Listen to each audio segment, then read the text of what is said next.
A Andrea Santorini, o que são os elementais? Então, Cláudio, essa questão é interessante porque a gente desconhece tanta coisa ainda, né?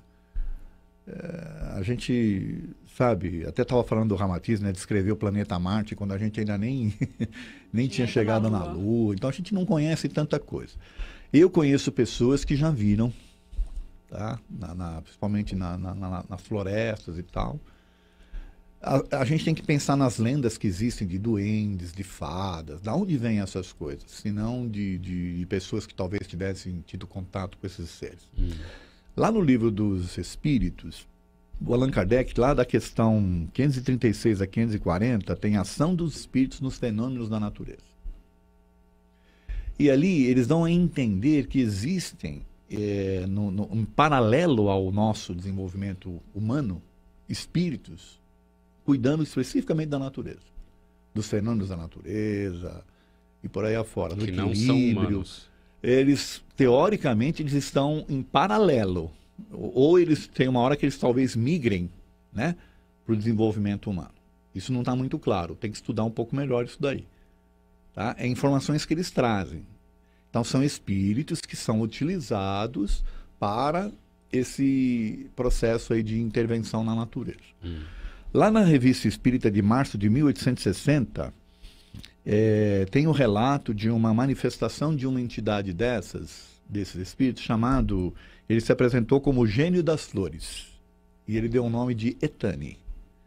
Então ele dizia ali que ele era o responsável pelo colorido, pelo perfume, que ele ajudava no processo e tudo e tal. Fez essa manifestação. E ele dizia que ele não tinha encarnado. Jamais tinha encarnado. Né? Aí o Kardec pergunta para São Luís se é isso mesmo, e o São Luís responde que na verdade é realmente uma linha de adjacente, vamos assim dizer, e que ele chama aquele espírito de elementar. Então veja, elementais, espírito elementar. Então são informações que são passadas, né, e que a gente ainda não desconhece muita coisa. Sim. Né? Mas basicamente é isso. Então, o que são os elementais? São espíritos que atuam na natureza, que teoricamente não migraram ainda para esse desenvolvimento do reino hominal. Né? Eles têm as suas funções específicas de cuidar do planeta, até de manter o planeta no seu processo de equilíbrio. Né? Eliana, o Adão de São Paulo, ele diz o seguinte: por que cada centro espírita tem um jeito de praticar o espiritismo? É possível padronizá-los?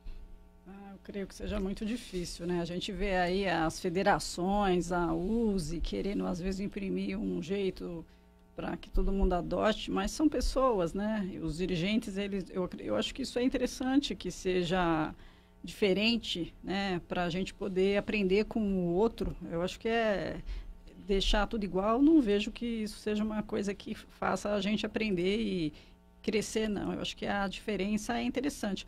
Agora, o que nunca pode ser diferente é a doutrina dos espíritos, né? O ensino de Jesus, a prática da caridade, né? O amor ao próximo. Eu acho que a doutrina em si, ela não pode mudar. Agora, como é a casa, como os dirigentes aplicam, eu acho que isso tende a mudar, né? Você vê, o Edson falou de um assunto que as pessoas pouco estudam, e falar, não tem nada para falar sobre elementais. Será que não? Ele citou aqui pelo menos 2 obras, né? Então, a gente tem que ter mais força de vontade de buscar as coisas, não querer tudo pronto, né? Então, assim, não tem como ter um manual de uma casa espírita em que vai ter que ter isso, isso, isso. Mas ele tem que ter a caridade, tem casas que não adotam a mediunidade, tem casas que não querem adotar o estudo.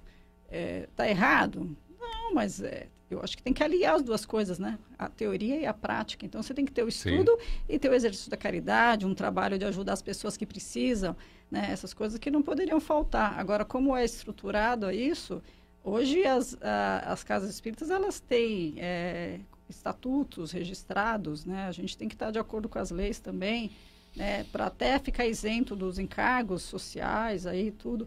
Tem muita casa espírita que tem empregados, que tem que cumprir as leis trabalhistas para essas pessoas, né? Então, a gente tem que estar inserido dentro da sociedade, cumprindo com os propósitos, com a legalidade e tudo, mas tendo a doutrina e as lições de Jesus na casa espírita, eu acredito que no mais as pessoas podem fazer como acharem, da forma que entenderem ser a melhor.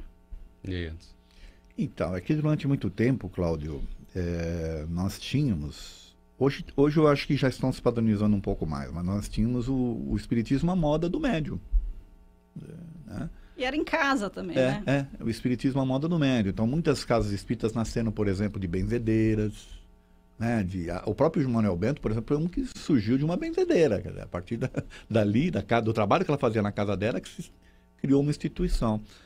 Então, ali era comum você ter, de acordo com o entendimento que o médium tinha da doutrina e do espírito que se apresentava através dele. Nós já falamos, inclusive, hoje isso aqui sobre o programa, né? Do único médium, aquela coisa toda. Hoje, eu acho que já existe uma padronização maior. Só que quando você começa a padronizar muito, você vai fugir, como foi bem colocado aqui, você vai fugir do contraditório, de você ter o diferente, de você poder analisar coisas diferentes, né? Se você passa a ter só aquela informação encaixotada, engavetada para você está deixando talvez de ter oportunidade de ter informações, né? Que outros poderiam trazer para você, né? Então eu acho que vai ser muito difícil você ter uma padronização geral. Você pode ter, assim, muitas coisas básicas. Então, por exemplo, vamos implantar um curso de doutrina espírita. Então, já existem uma série de programas e muitas casas espíritas seguem esses programas. Os programas, né, de cursos. Agora, atividades mediúnicas, tem casas que têm atividades mediúnicas diferentes que existem em outras casas. Né? Aí não dá para padronizar. Por causa das necessidades. O próprio público que busca a casa também, às vezes, cria as necessidades, entendeu? Eu vou dar um exemplo aqui. O Manuel Bento não tinha até, 12, 15 anos atrás, um trabalho específico para tratar com dependentes químicos.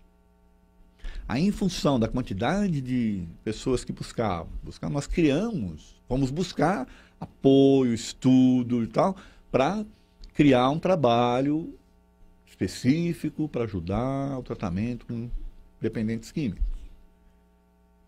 É só doutrina espírita? Não, nós tivemos que colocar psicólogos, ou seja, então... Gente especializada. Estruturar um trabalho, entendeu? Mas porque a necessidade criou isso, tá certo?